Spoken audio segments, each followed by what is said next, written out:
இது திராவிட மாடலா? ஏண்டா எதுடா திராவிட மாடல்?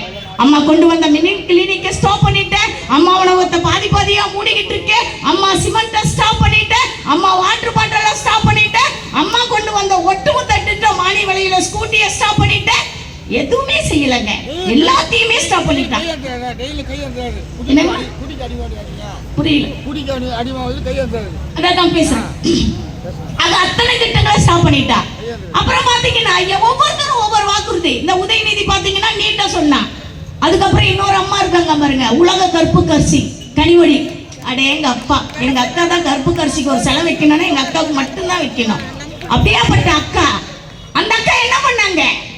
டாஸ்மார்க் அதிகமாகி விட்டது, பெண் விதவிகள்லாம் அதிகமாயிட்டாங்க. என்னைக்கு என்ன 1500 மணமகள் மன்றங்கள்ன்ற பேர்ல 1500 டாஸ்மார்க்கு அனுமதி கொடுத்துட்டு அழகு பார்த்துட்டு இருக்கான உன் அண்ணன் போய் கேட்க முடிஞ்சுதா? டாஸ்மார்க் இதை பேசும்போது எனக்கு ஒரு நிகழ்ச்சி ஞாபகம் வருதுங்க. என்னன்னா அப்போ என்ன சொன்னாங்க, நிறைய விலை ஏற்றி விற்கிறாங்க, டாஸ்மார்க்ல நிறைய வருமானம் வருதுன்னாங்க. இதை பத்தி எனக்கு தெரியாது. போன வாரம் ஒரு கூட்டத்தில் பேசிட்டு இருந்த ஒரு அண்ணன் கடகட்டுன்னு ஏறி ஓடி வந்தார் படிக்கட்டுல பக்கத்துல. தங்கச்சிமா தங்கச்சிமான்னாரு. என்னன்னு கேட்டேன். அவர் சொன்னாரு, எம்மா இவ்வளவு சப்ஜெக்ட் பேசுற, டாஸ்மார்க் கோட்டரோட விலையை ஏத்திட்டாங்க, அதை பத்தி கொஞ்சம் பேசுமான்றாரு.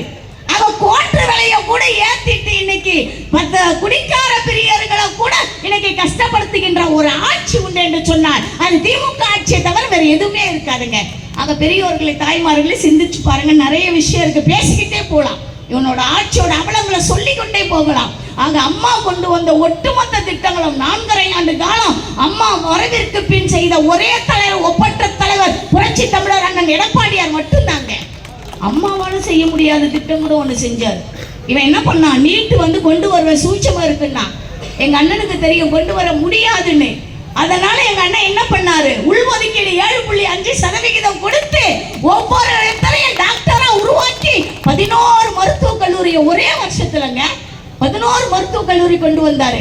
எங்க அண்ணன் ஆட்சியில இருக்கும்போது பாத்தீங்கன்னா இப்போ கொரோனா வந்துருச்சு, கஜா புயல் வந்துச்சு, பேஞ்சல் புயல், நிறைய புயல், 4 புயல் வந்துச்சு எங்க அண்ணன் ஆட்சியில இருக்கும்போது. கொரோனா டைம், அந்த கொரோனா டைம்ல அம்மா உணவகத்துல காசே வாங்காத ஒவ்வொரு ஏழைகளையும் வாழ வைத்த ஒரு அற்புதமான தலைவர் உண்டுன்னு சொன்னா அது எங்க அண்ணன் எடப்பாடி மட்டும்தாங்க. நம்ம போய் கடையில தங்கம் வாங்குறோம்னு வச்சுக்கோங்க, தங்கம் வாங்கிட்டு எல்லா பொருளும் வாங்கினா திருப்பி கொடுத்தா என்ன பண்ணுவான், எல்லாத்தையும் கழிச்சுக்குவான். தங்கம் வாங்கும் பொழுது செய்குலி சேதாரம் போடுவான். ஆனா திருப்பி கொடுக்கும் பொழுது செய்குலி சேதாரத்தை திருப்பி கொடுக்க மாட்டான், தங்கத்தை மட்டும் விலையை மட்டும் திருப்பி கொடுத்துப்பான். அதே மாதிரி தான் நம்ம அண்ணன் எடப்பாடியார் ஒரிஜினல் தங்கம் வாங்குற விலையில திருப்பி கொடுக்கக்கூடிய ஒரிஜினல் தங்கத்தை போன்றவர் தான் நம்ம அண்ணன் எடப்பாடியார். எவ்வளோ விஷயம் இருக்குங்க, பேசலாம் பெரியோர்களே. ஆக அண்ணன் கொண்டு வந்த ஒவ்வொரு திட்டங்களும் மக்களுக்காக கொண்டு வந்தாரு. அம்மா கொண்டு வந்த திட்டங்கள், தலைவர் கொண்டு வந்த திட்டங்கள் பேசணும்னா நேரம் போதாது பெரியோர்களே.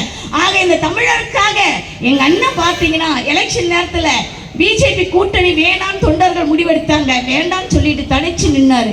இவனுங்க எத்தனை கூட்டணி, 18 பேர் கூட்டணி திமுக காரன். எங்க அண்ணன் தனிச்சு நின்னாரு. சிங்களா தாண்டா வரும், பண்ணி தாண்டா கூட்டமா வரும், பண்ணாடா நாய.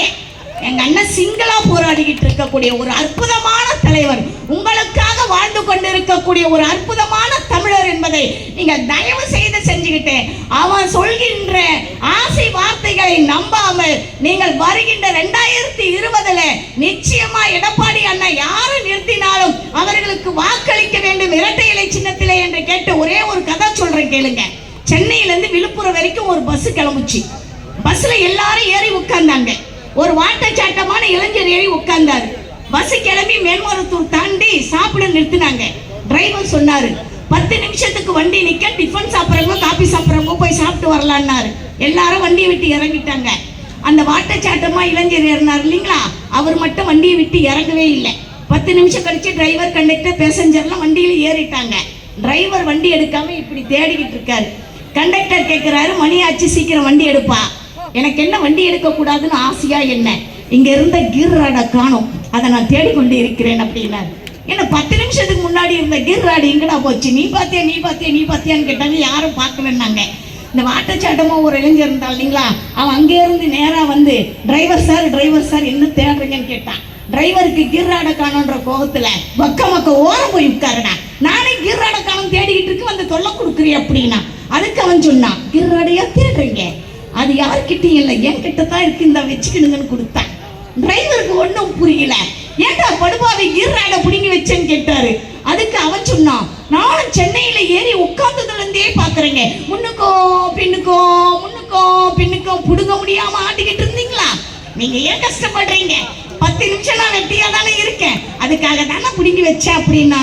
ஆக பெரியோர்களே தாய்மார்களே, கீர்ராடு இருந்தாதான் வண்டி ஓட்ட முடியும்னு எவன் ஒருத்த தெரியாம கேனத்தனமா கீர்ராட புடுங்கி வச்சானோ, அதே மாதிரிதான் இந்த மானங்கெட்ட பொம்மை முதலமைச்சர் நொண்டி ஒருத்த நான் வந்து பாகிஸ்தான்ல போயிட்டு ஜெயிச்சிட்டு வந்த கப்புன்னு சொல்லி ஓட்டு வாங்கி வந்துட்டு போட்டோ பிடிச்சிருக்கானா.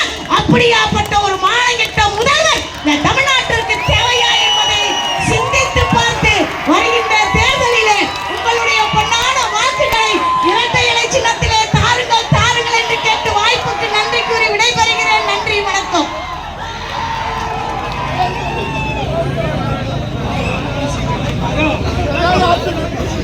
அடுத்தபடியாக இறுதியாக சிறப்புரையாற்ற